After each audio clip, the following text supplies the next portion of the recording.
Keep your radio dial right here. You're locked into the hottest news station on the planet. Hot 702.5 in FM sound. Blazing today's hip-hop, R&B, and pop music. Keeping your radio on fire. Bringing you the hottest, realest, riskiest talk shows live 24/7 on hot7025fm.com. What's up, everybody? And hello, my jokers. I'm sorry. Thank you guys for tuning into Laugh Therapy, and welcome. If you are new here, I am your host and your favorite comedian, Joe King. And of course, I have my favorite co-host with me, JD, aka Sunshine. Not you forgot your name. I did forget my name. Sorry, y'all. My nap ran a little long today. It has been a day, but today's conversation, I won't necessarily say I'm excited about having, but it is a conversation that I feel is necessary and that needs to be had, because now that we are coming into this new awakening as people, and we have discovered what a narcissist is, right? I feel like we may be overusing the term a bit, labeling some people narcissists that are not narcissists. They just fucked up people. Labeling some people toxic that aren't necessarily actually toxic. They're just not for you. And I want to have a real serious conversation today about what narcissistic abuse actually looks like, being a survivor of a narcissist. And then I also want to go into narcissism only, prevalent in relationships as far as romance. You can have narcissistic abuse in friendships. You can have it in parenting. In any type of close relationship, you can, be narcissistically abused. So I wanted to go into details and talk to you guys. And then, of course, some of you guys have shared some details and some stories on Facebook with me and on my email here. I'm not going to share names or anything like that, but I will be sharing some of you guys' stories, and we will be giving our feedback or advice. Can you still hear me? Nope. Sorry, guys. I think we're having a little bit of technical difficulties. If you guys can hear us, all my noise went out in my headphones. But you guys comment and let us know if you can still hear us. What you were alluding to as far as people overusing the word narcissist. I seen a post where somebody said, let's learn the word accountability in 2024. Yeah, that. Very much that. Very much feel that. Because that's one of the main traits of narcissism, is their inability to accept accountability. And they just find different projection, whether it be gaslighting, whether it be, there are several different forms, but they just find ways to avoid accountability and make someone else take the bulk of that. So we'll be discussing that as well. I'm just going to take this off one of my ears so that I can hear myself. But I wanted to start with a question for you. Can you share a personal experience with narcissistic abuse or manipulation and how it impacted you? Okay, so we'll go back to all the way back to high school. Not high school, college. My last serious boyfriend in college, caught him cheating. Yeah, and I just said I was done, but he did the talk to me, cornered me the whole bit, right? And so he gets me in the car, and I'm going in, as I should, and then he just starts punching himself in the face. What? Yo, he just starts punching himself in the face. I don't know what level or type of narcissism or toxicity that is. Wow. Yeah. He just starts punching himself in the face, I guess, to try and get me to empathy for him, kind of like self-harm. When people say, oh, if you leave me, I'm going to kill myself type thing. He didn't say that, but he just started wailing in on his face. And I got kind of scared, even though I know he would never do anything to harm me. But yeah, my man just started. The way I would have slid out the door. The way I would have opened the doggone door and just slid out the door. They'd have thought something was wrong with me, because I sure would have just move out his car. I don't know what's wrong with him. But I'm out. Wow. Yo, that was the craziest thing I had. What was the result? What did you do? How'd you respond? Being young and dumb, I was like, oh, he must really care. I didn't get back with him. No, I'm lying. I made him think we was going to get back together. Yeah, for a long time. I'm a Sagittarius. Well, he was too. But come to find out, it might not have been toxicity or manipulation or narcissism. He was just crazy, because that sounds crazy. That sounds like his brain loose. Schizophrenia, maybe. No, he is schizophrenic. He is? Yeah, that sounds about right. I was like, that don't sound like narcissism. That sounds like he had somebody else in there and he was trying to fight them. So that sounds like yeah, that's crazy. For me, I feel like because of the way that my heart is, when I was younger, I almost attracted narcissists. And my father is one. And I think the reason that I didn't recognize it is because my father is one. I thought that was normal behavior. I mean, outside of the abuse, the actual physical abuse that he inflicted on people. I thought that the way that he spoke to people, the way that he could almost manipulate any situation to make himself look good was a plus. I thought it was a skill set and not a mental illness like it is, right? So I ended up marrying a narcissist and going through narcissistic abuse there. I was 19 years old when I married him. I dealt with manipulation as one of his tactics. I dealt with gaslighting. I dealt with projection. I dealt with the silent treatment. I dealt with violent outburst. He had a combination of different types of narcissistic traits, which made it a little bit harder to navigate, because when you can pick just somebody that's got like two, you can kind of figure them out. He would almost switch up on me to where I didn't know who the fuck I was dealing with. So it was like I had to be on my P's and Q's all the time, because I didn't know who I was about to wake up next to, who I was about to deal with. He also wasn't painting a true story to other people outside of our marriage. So when he's going and he's telling people that, my wife is acting funny, my wife is doing this, my wife is doing that, he's not telling them that I'm acting funny because I've caught him consistently cheating on me, right? Mm-hmm. He's not telling them that I'm acting funny because he's using money to manipulate me, right? He's not telling them that I'm acting funny because he has me doing everything for our kids myself, because he thinks that having me quit my job because he can take care of the bills means that he doesn't have to do anything else for us at all when it comes to our kids, right? So I'm home with our kids all day, not having any adult interaction, no real conversations with other adults.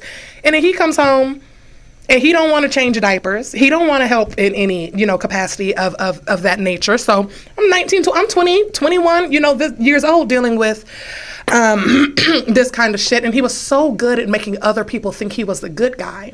And because my personality is so forward and so bright and so confident, it would appear that I wouldn't even end up in a situation like that. So I feared that when I did start opening up and telling people what I was going through, that they didn't believe me, because he appeared to be just this stand-up guy when he was out with them, right? And then me being the person that I am, I always painted him that way as well, because he's my husband. So there was no reason for them to doubt it. So then when I came back around and I was like, no, he's this and he's that, it was like, he's never shown us anything like that, kind of thing. And which of course is gaslighting to you, because you're like, I'm asking you for help and you're telling me that he might still be a stand-up guy. I should try to save my marriage, right?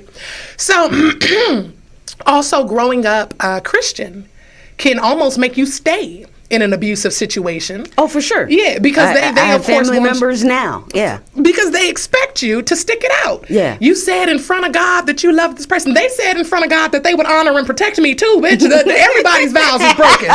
Okay, that's where I'm at now. But at 19 and 20, of course, you're like, okay, we got to try and figure it out because I said I do in front of God. Yeah, no, sis, get out of there. Get out of there.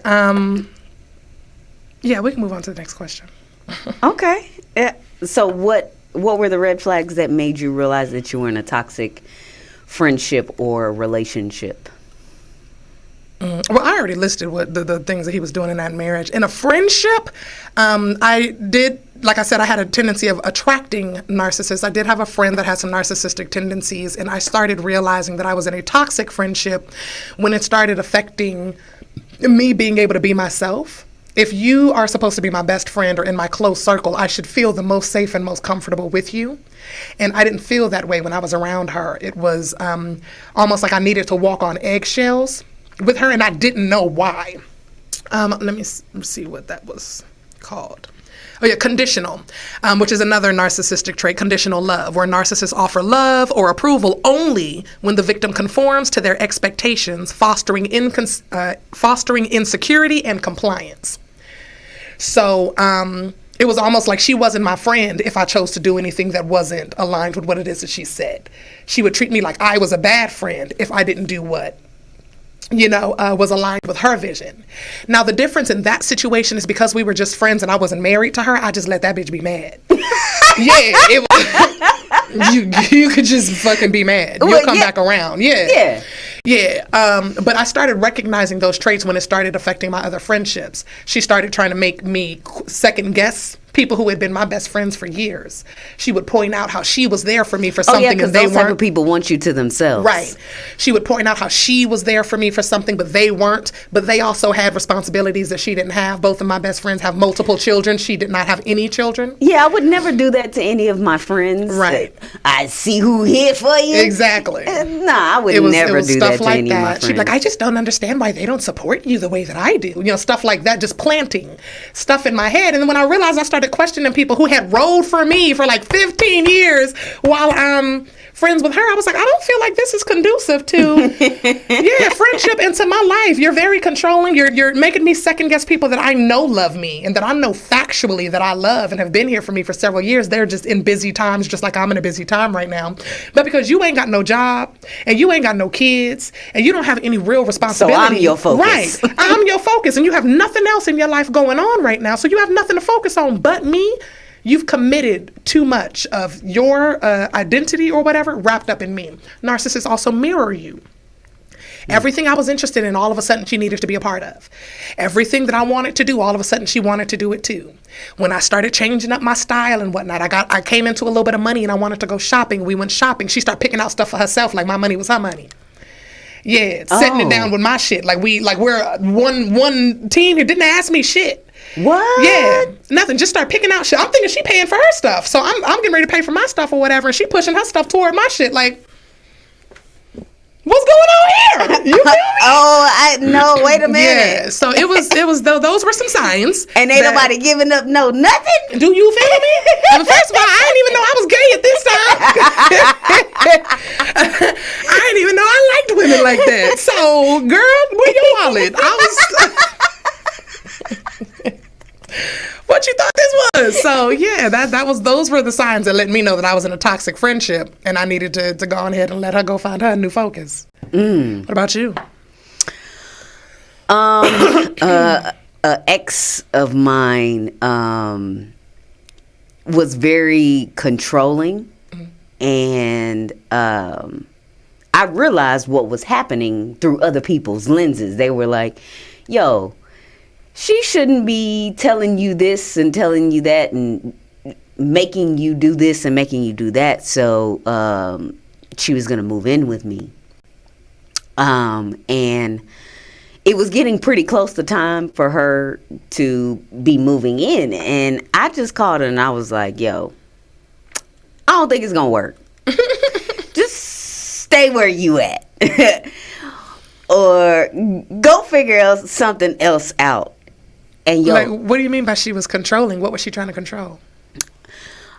Everything that I was doing at the moment in time, like, you know, the checking where you are at every second. And at that point in time, I was in school. Yeah, I was in college. So I was always pew, pew, pew. I had internships. I had a job. But everything had to be controlled by her. So I wasn't even really paying attention to it.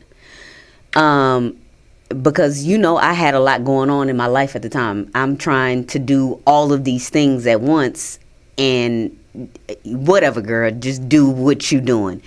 So then she says to me, after I say, I don't think this is going to work. I think you just need to stay where you're at, and we can just be friends.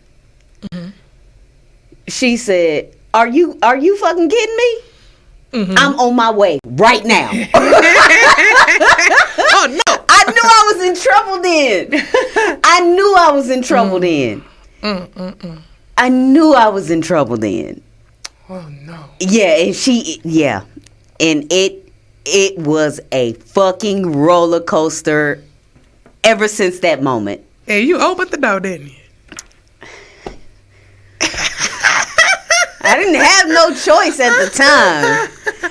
Baby would have been so mad screaming at that door. Oh, she'd have been so upset with me, child. Because she'd have known I was home, too. She'd have heard my damn microwave going on. She'd have smelled my popcorn, heard the TV turning up louder while she's screaming and banging on my door. Yo, when I sat back and think about it, because I never sat back and thought about, like, oh, this person was manipulative or toxic or narcissistic. But when I sit back and think about it, yo, she was off her rocker, and I couldn't figure out why all of my friends didn't rock with her. There was only one of my friends that rocked with her, but none of the rest of my friends rocked with her at all, and I didn't know why. Nobody wanted to actually come out and say, because, you know, everybody just be minding their own business. You gonna do what you want to do. Girl. Yeah. She been mad as hell on the other side of that door. She's the only person in my life that fought me. I told you that story, though, right? You did tell me that story. Child, I still don't get why you opened the door. I swear, fuck, I should have been like, I'm on the way. I'd have been like, that's a waste of your time. I have a heart. I do too. And it would have left her on the other side of that God door. I'd have been like, Alexa, play every bitch that's trying to play me. No, ma'am. Next question. How did you initially... Shaky commented because she know who it is. How did you initially cope with the emotional toll of dealing with a narcissist or a toxic friend? Well, you just said you got beat up. Look, don't make me tell a story on here because I will. I have a reason. I didn't have no energy. She caught me at the right time. That's how you know she was fucked up. She caught me at the right time. My hands were cramping. My legs were cramping. Like I had just got done playing like 5 hours of basketball. Like everything was cramping on me. I could barely walk. That's why you shouldn't have opened the door. Her hands would have been cramping too by the time I opened that door because she'd have been knocking for them 5 hours, bitch. By that time, it's time for me to go to bed. So I'm opening the door to tell you to get the fuck on. Shit. And we both tired. No, but actually, I was gonna talk about coping with the emotional toll of the narcissistic behavior of my father. I learned how to put up boundaries and just say no.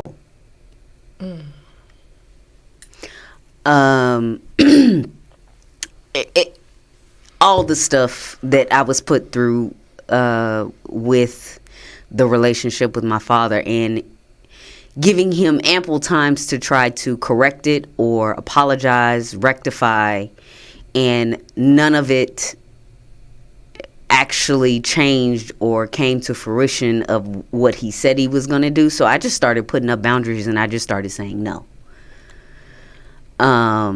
And just having to do the work and healing on my own. That's just something I had to do for myself. Because narcissists are not going to help you heal. I feel like that's a lot of things that the victims are waiting on because of the love bombing. So we're waiting on them to change and to turn back into the person that we know that they can be, or the person we expected them to be. That's not going to happen with a narcissist, because all they're doing is mirroring who they know you want them to be long enough to keep you. That's not who they are. That's who they can pretend to be for a short period of time. See, and I feel like it's a different game when it's a family member, especially like a parent, because that's all you know them to be. You don't know them any other way if they haven't changed. If they've been the same person since you have been alive and they haven't changed, and you've given them ample times to change, because what you're told when you're growing up, especially in a Christian household, honor your mother and your father. But you only get one. Yeah, and the relationship with your parents are supposed to be on this pedestal, and somebody got to make it right? And it's just like, but do I? I just got to a point where, but do I? Especially if he not trying to make it right. Facts. Why am I banging my head effort against into something that nobody else? Why am I banging my head against this wall over and over and over again? So I learned how to deal with him towards the end of his life. Actually, within the last 2 years, I learned how to handle my father. So I was at peace when he transitioned, because I learned how to deal with it, and I healed on my own. What about you? I would definitely recommend that you go her route and learn how to set boundaries and say no, because I went the opposite route and I began to mirror him and become the narcissist. Yeah, I decided to give him a taste of his own medicine. So when he thought that he was manipulating me into being submissive and being the wife that he thought I was being, what I was actually doing was love bombing him. And I was getting him to let his guard down and getting him to start acting bang him later. Exactly. So I could bang his ass later, because you got me fucked up, bro. And I highly, like I said, I don't recommend it. I am not saying I am right, y'all. I'm not saying to do this, but the caveat is you were in your 20s. True. I was young and I was tired and I was very petty. And there's this song that I really love. It's called Karma. And the reason that I love it is because the first verse speaks to where I was in that space and time. The first sentence of the song is, swear I'm gonna beat his ass for karma due. That's why you love that song so much. That's why I love that song. Because in the chorus she says, I swear you'll get your karma, 'cause I'm gonna see to it. Yeah, that's how I felt. I was like, I can't just leave this relationship. And I was the victim the entire time, bro. The whole time you just got to give me hell. So I became the helliest of hells the last few months of our relationship. I got tired of him doing all the cheating. I was like, nah, it's cool, because I'm cute. I can definitely find side dick. Don't worry about it. Yeah. And the difference is, when it came to it, I was so bold with it. I didn't do the lying and the manipulating that he did. I told him I was going to fuck someone. And didn't your side dude slap him or something? Yeah. Not only did I sleep with someone new, you have to tell the story. With someone new, I started a whole relationship with this man. Told my husband I wanted a divorce. So I made it clear we are no longer. I no longer want to be with you. You can go sleep with whoever fuck you want to sleep with, while we trying to figure out how to divorce and where I'm gonna get my place, and I'll take all of that. But we're done. I'm complete with you, and I'm getting ready to go get me a boyfriend, because you clearly didn't had you a girlfriend the whole time we've been together. So. I did. That's exactly what I did. I started dating someone else, and our relationship was going great. But 2 months or 3 months after we started dating, he found out he was getting deployed. Or he was getting restationed. He was going to Germany. So our relationship was still in this honeymoon phase or whatnot. But because he knew that I had somebody else, even though we were still in the same house, he stopped doing things for me and the kids that we had in the house. So he would do things like, he had me quit my job, so I would have to stay at home. So he's the money maker at that time. But then when I say, I'm done with the relationship, even though he knows we're all still living in the same house, he would do stuff like eat before he came and not get groceries for the house. So now while he was night fishing. Right. While me and my children are sitting at the house hungry. And then I come and I'm like, hey, I don't have anything to cook for dinner or whatnot. He's looking at me like, call your boyfriend. And I guess in his mind, he thought... that was going to make you come back to him. Yeah, I guess he thought that was going to make me suffer. But again, I knew at that point that, one, I was cute. I wasn't... It ain't like he had tried to cut me off and keep me like mad at my family and not talking to them, but I knew that I could call them and get at least $20 if I needed to go get something. But also, Cash App was new at that time. Also, he's right. I did have a new relationship and whatnot, and it did give me an opportunity to see if he was the type of man that would do something like that. So I did. I called him, and I told him what was happening. My husband won't go get groceries, and we don't have anything in the house to eat. And my dad didn't answer the phone. If he answers, I'm sure he can send me some money. But in the meantime, I need to feed my daughter before she goes to bed, blah, blah, blah. And he was like, you ain't got to explain all of that. Let me figure it out. So about 15 minutes later, he pulls up with a bunch of boxes of pizza. For my daughter. And I think what pissed my husband off was he didn't know that my daughter had met this guy. So when he walks up to the door and I open the door, our daughter, who is not even 2 at the time, sees him, calls him by name, is excited to see him, and runs up to him to give him a hug. Yeah. That hurt his soul. And I think that hurt his little feelings. Yeah. So he's sitting there and he's, all swole up in the chest, but he still don't say anything because my boyfriend wasn't a small dude. So he wasn't stupid. But he tried to, buck up with me and not acknowledge. We'll call my boyfriend Mickey, and try not to acknowledge Mickey. So when he was like, go ahead and pack up a bag. I'm just going to take y'all to my house tonight. It's real tension in here and I don't like it. And I was like, okay, cool. And he was like, yeah, pack you and baby girl up a bag. Y'all will come with me. And Rajel, my husband, turns to me and he's like, you ain't taking my daughter nowhere. Right? But he didn't see anything to Mickey. Now she your daughter. Right, now she your daughter. The same kid that you wouldn't feed 30 minutes ago. The same kid that I had to figure out how to feed myself 30 minutes ago. All of a sudden is your child. The child that you didn't want to feed. Right? All right, cool. So, I don't say anything to him. He says, you're not taking my child anywhere. And Mickey turns to me and he says, I said, pack you a bag and pack baby girl something because you're coming with me. And I'm like, bet, because who am I about to listen to? Right? So I turn my ass around. I'm happy. I'm skipping. About to pack me and my baby a bag because we going with Mickey. Right? And then he says something that has the word bitch in it. That's all I know is he was like, he said something like, you can take that bitch, but you can't take my child or something. And at this point now he is talking to Mickey. And Mickey, again, he doesn't acknowledge him. He's talking to me. And Mickey turns to me and he says, he either says, baby, or something like that. Like, just basically like, do what I ask.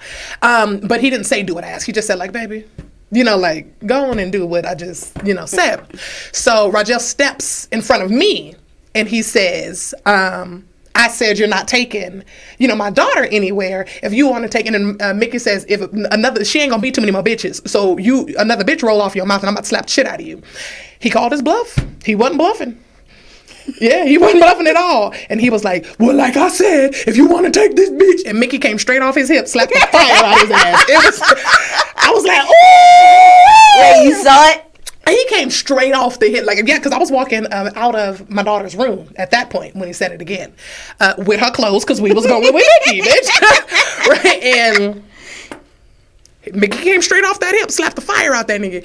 And he just kind of stood there like he wanted to do something, but he also knew that slap hurt like shit. Stupid ass. Yeah, he's just standing there like, you ain't about to do. You're trying to remember your name, nigga. Yeah. Nigga wobbling like legend when he just woke up. Wobble, baby, wobble. Exactly. Wobble. Sir, if you don't sit down. And he did. Go collect your thoughts, sir, exactly. on the couch. Slap the fire out that man. Mickey wasn't no punk. He was from New York. Mickey was from New York, and my ex-husband was from North Carolina. So I would think he wasn't no punky, but he was that day. Mickey slapped the fire out there. And he was like, I said she ain't gonna be too many more bitches, all right? And he meant it. And yeah, I put my baby stuff in the bag and we left. Well, I don't know how rah-rah your ex-husband is, because you used to beat him up, so... The fact, I feel like he was rah-rah only because he kept coming back for the ass whooping. So you keep losing is what I'm trying to understand. I'm trying to have a conversation with you and communicate, because he was he had a narcissistic rage.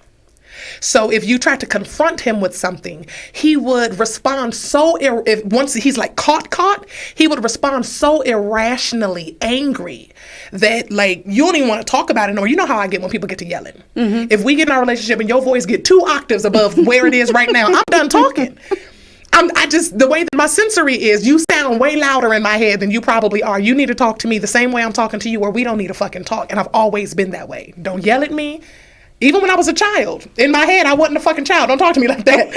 So, he knew that. So he would yell and get into these rageful just blurts, right? And I was shut down.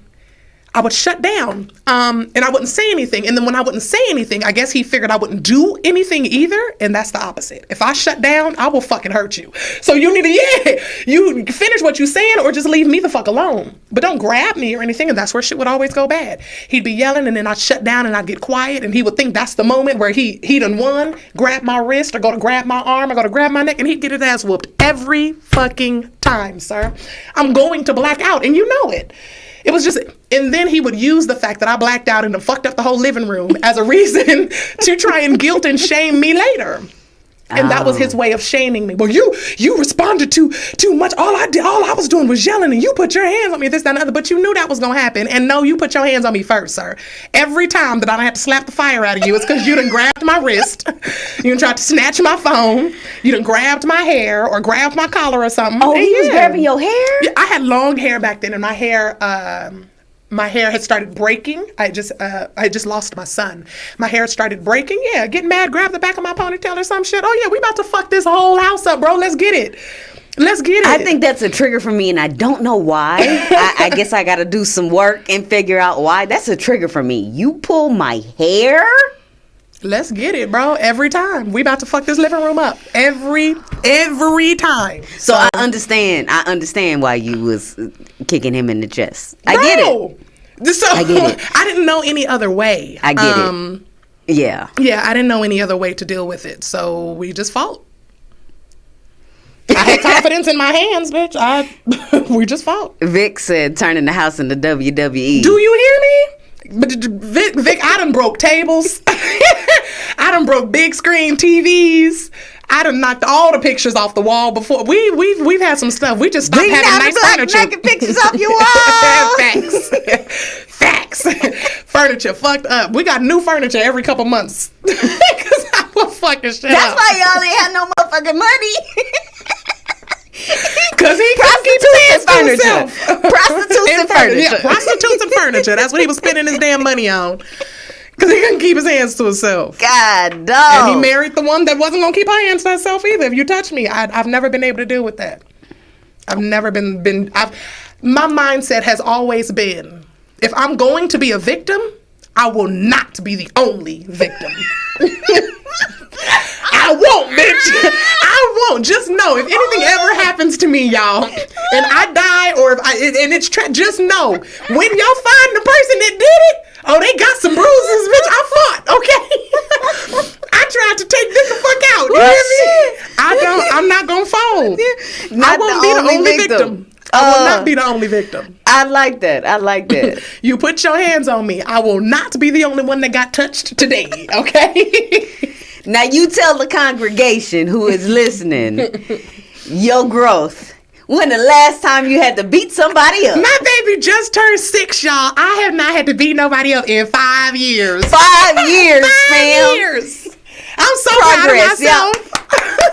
I ain't put my hands on nobody in 5 years. And she thinks the old lady, the last one she had to beat up, deserved it. It was very much so justified. It was.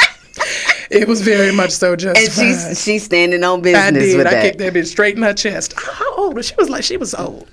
She was old, but I kicked her straight in her chest. Yo, Vic said, I've never hit a woman, but I shook the shit out of someone for hitting me. Only way I could protect myself. Check that bitch brain loose. I don't care, bro.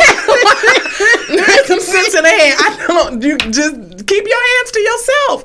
Because I don't ever hit people first. And the thing is, if you gonna hit me, your very first hit better knock me the fuck out. Because I'm gonna try to end you, bro. And that's how it always went. He would grab me the wrong way.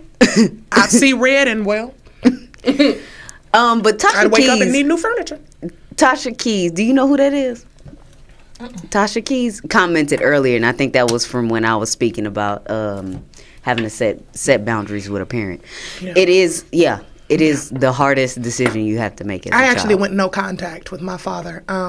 So when y'all hear me say my dad or I love my dad, I'm actually talking about my bonus dad. And my mom married when I was 7 years old. But yeah, I'm currently no contact with my father. I healed though. I recently reached out and let him know, like, I still love him. 100% still love my dad. We weren't good. We weren't good together.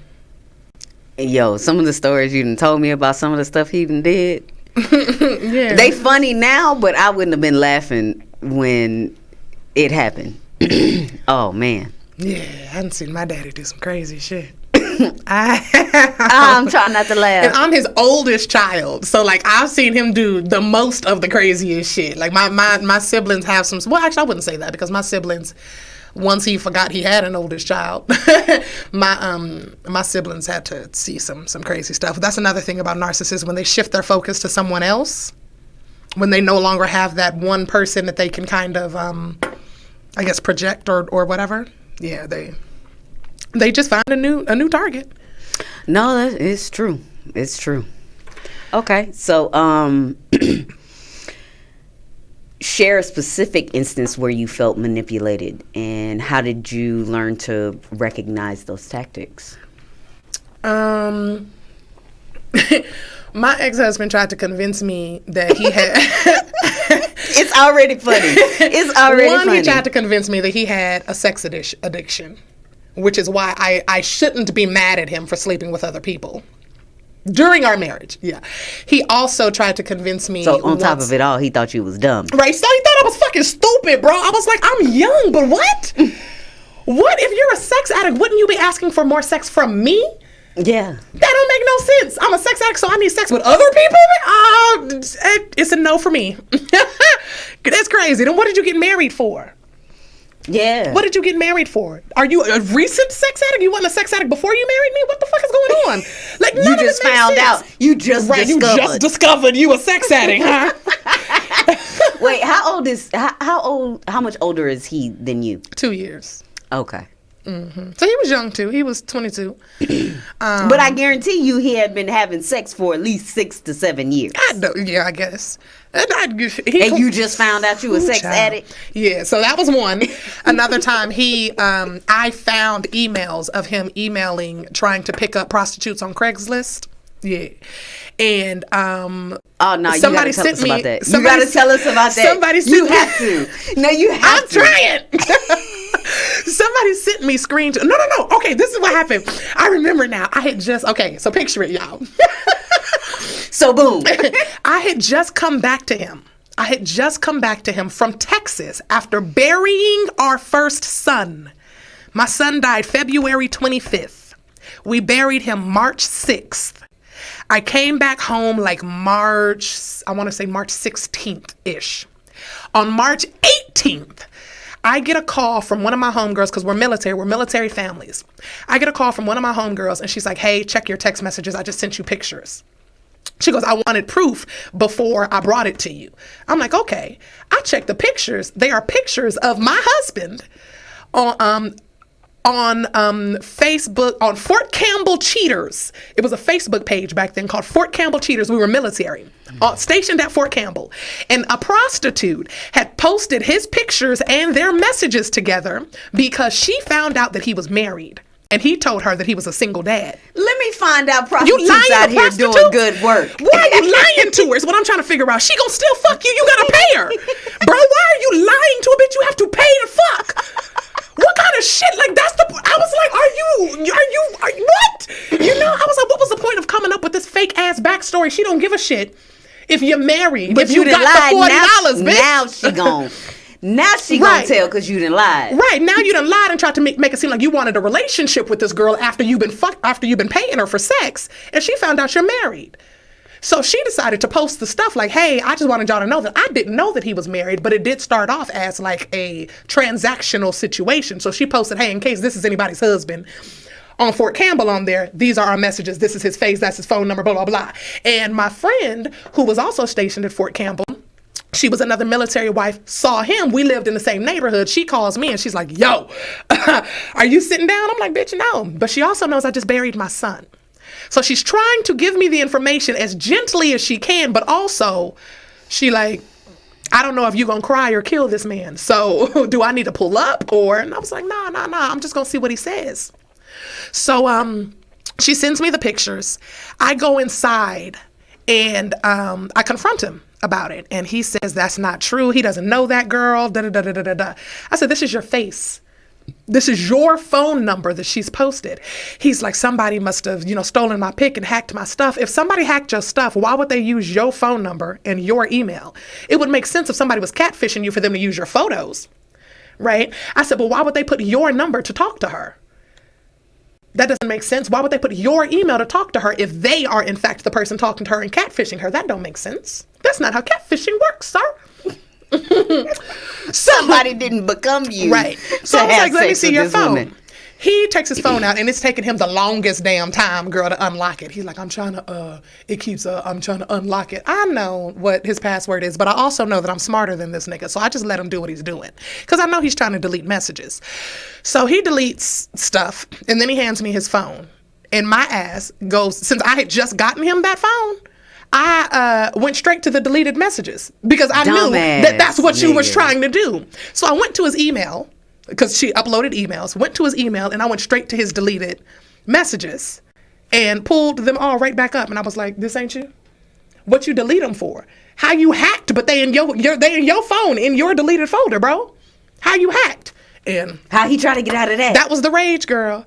Well, he started off trying to explain that he don't know what's wrong with him. He thinks he's got a sex addiction and blah, blah, all of that again. And I've tried to tell you, I've tried to fix it. I've tried to blah, blah, blah. Yeah, and then it turned into him yelling and rageful. But at that point, I didn't shut down. I was so done. So when he got to yelling, I didn't shut down. I stood up. When he stood up over me, just in case he was going to grab me or try to hit me, I stood up with him. And I just told him I was done. I said, you know what? At this point, you clearly don't want this marriage and you don't want to work this out. So you got it. Fuck all the prostitutes you want. Spend up all your left $40, $50, bro. It's cool. Spend all your money on these motherfucking hoes, bro. Do what you got to do. Just know you won't be touching me. Understand that. I said, and secondly, somebody else will. Because just because I'm not fucking you does not mean that I will not be fucking, and I want that part to be very clear. So just understand, I do want a divorce. Understand that since I'm not working, you wanted me to be a stay-at-home mom. I don't have the money to file for one. But that ain't gonna stop me from dating because it didn't stop you from dating. So just so we're clear, I'm cool to sign divorce papers whenever you present them.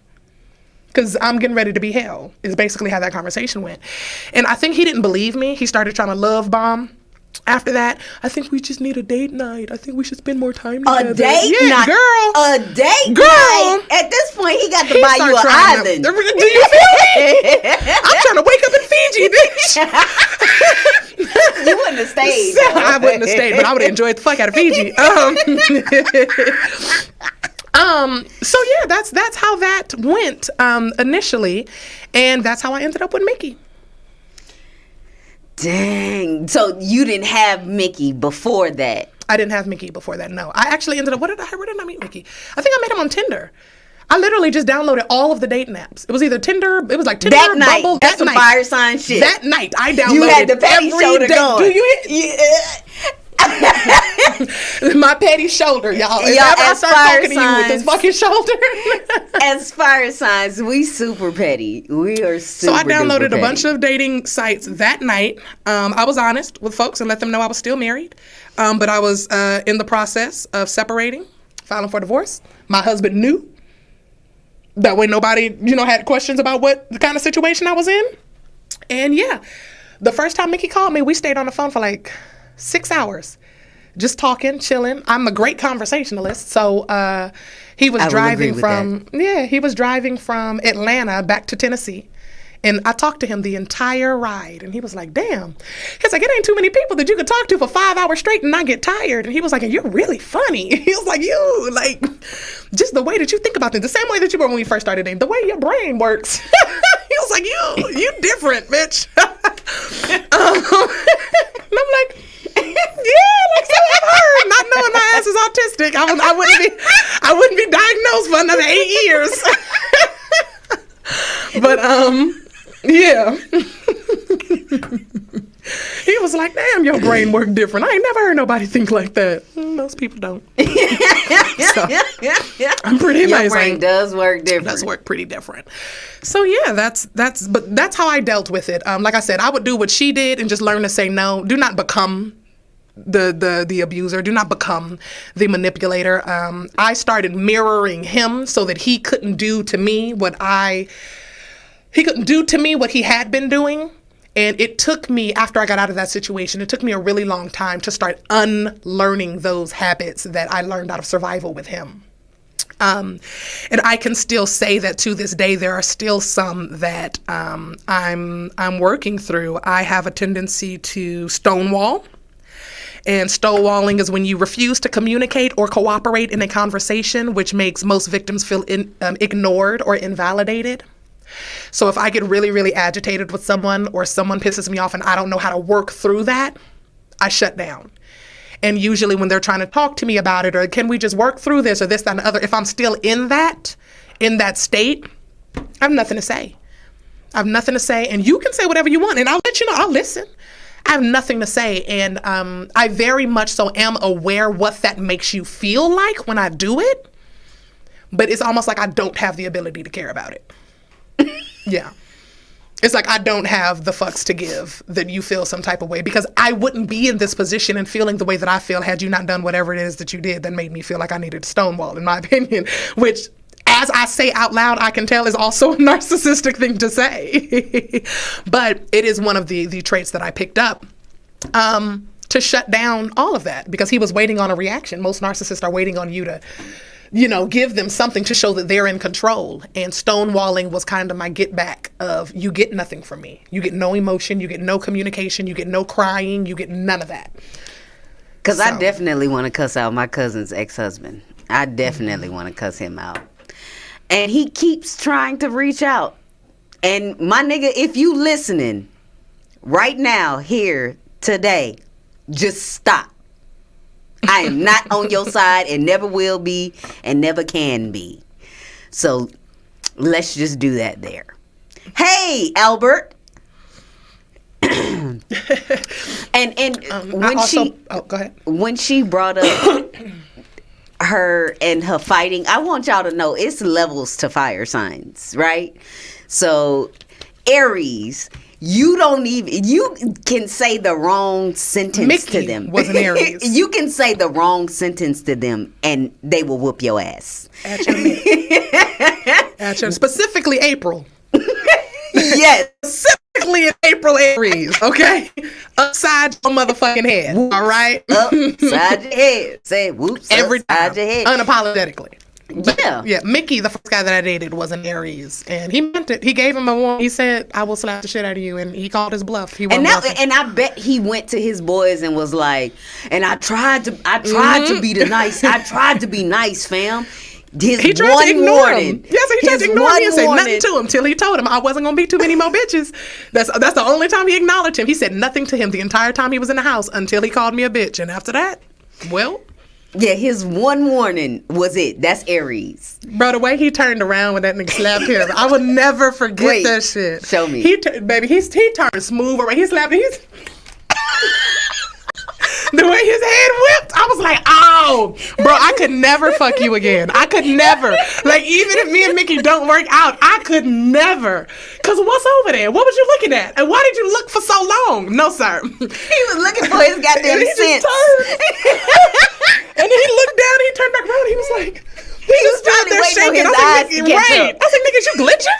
He just started shaking. Are you glitching? He slapped the fire out that man, bro. I was like, I could never. I want a divorce immediately. It reminds me of the damn slapping competition where people be like, yeah, I thought he was gonna fall. I did. I thought he was gonna hit his knees or something because he looked a little weak in the knees. But nah, he didn't. He just stood there looking at him. He was like, yo, get the fuck out of my house. okay. We were already leaving, sir. But if you feel like that gave you some type of power, because you know you ain't finna slap him back. Don't go to sleep immediately. Jaw You got a quivering and concussion, shit. my nigga. Right. Have somebody come check on you. Nigga just knocked your jaw into rotation. And that nigga probably got TMJ right now because of that. It's your fault. They slapped the shit out of his ass. Cause quit playing with me. But yeah. Okay, so yeah, Aries, they'll slap you after saying the wrong sentence. Mm-hmm. The Leos, they're a little bit more forgiving of the fire signs, and they'll give you a little bit more chances. And the Sagittarius, we're the calmest of the fire signs. We do try to bring peace and see positivity. But it's this button that I was like, but Sagittarius is the pettiest though, and the most vindictive out of us. That's because we give other people a lot of chances. We are very petty. They are very petty, very vindictive when it comes to getting their get back. And we will plan it out. Mm-hmm. They'll wait, very patient. Yes. They will wait to get you back. Yes. Mm-hmm. 5 years later, you remember what you said about me at Christmas, bitch? Mm-hmm. Yeah, on your ass. But yeah. So yeah, you get like maybe like Aries will give you one chance. A Leo might give you 3 before we whoop your ass. Yeah. Yeah. And the Sagittarius will give you, depends on how much they like you. Yeah, we'll give you some chances, and we might not even become violent, but we are going to have some sort of get back. Mm-hmm. So, but yeah, the one time I became violent, my family did not know what to do. What advice would you give to someone currently dealing with a toxic friendship or relationship? Okay. This will be our last question, guys. So it's either you can, if you are really trying to get out, you really have to say to yourself, first of all, that you want to get out. Oh, Shaky said her dad is Aries. Yeah. Snake. His name is Snake, girl. Yes. He'd get on your ass.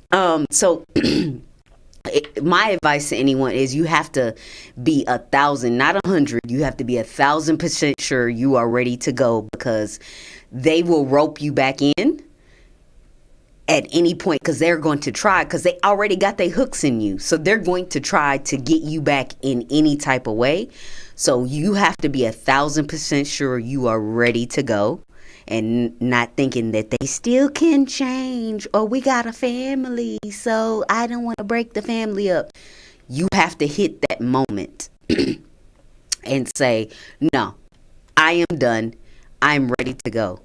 And then you can't give them any emotional responses. It all has to be like robotic, like, if you're going to even respond to them at all, depending on what your situation is. If you have kids, you're going to have to communicate in some sort of way. And it all needs to be monitored. So if you're texting, screenshot, save all the texts. If it's a phone call, I wouldn't suggest that, but record it. So you have evidence of everything that they have done and what they're planning on doing, because they'll tell you too. Or they'll tell somebody else what they planning on doing to you. So record all of it and just don't give them any emotion. It's like a leech. Like, they suck on emotion, and they want that from you because they feel like they still have control over you when you give them that emotion.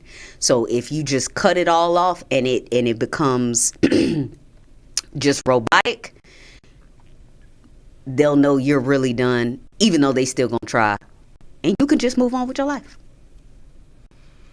I concur. Well, I would say, for starters, seek therapy, and then get a team.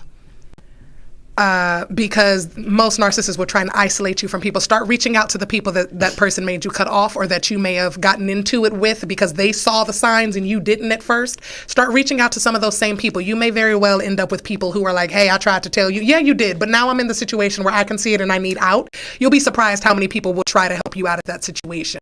So even if you feel alone, know and understand that you are not alone. There are a lot of us who have dealt with this. There are a lot of us who are still going through it. There are a lot of us healing through it, and we understand and can recommend some resources. So if you are currently going through that, please do not hesitate to reach out to your village, your circle, your friends, your family of people, and get the fuck out of there, okay? Get out of there. There's only a matter of time before it becomes so psychologically abusive that you've lost yourself, or so physically abusive that you've lost your life. So let's get out of there, guys. Unfortunately, I do not have any numbers or, resources or things like that to tell you guys to call. But like I said, reach out to therapy, seek therapy, and then, of course, reach out to your circle of friends and your circle of people that will come and help you to get you out of there. With that being said, that wraps up our episode of Laugh Therapy, guys. And I do hope that this was helpful for you guys. I do hope that it was still fun. I know it's not a fun topic, but you guys know the way that I tell stories, period, is going to always have some type of humor to it because I can laugh at it now, right? So I do hope you guys got a moment to laugh with us. I didn't get the opportunity to read you guys' stories on here, so we very well may continue with this next week because we did not finish all of our questions this week. But again, we will catch you guys next week, Thursday at 4 PST. Thank you for tuning in to Laugh Therapy, and we will catch you then. Bye, guys.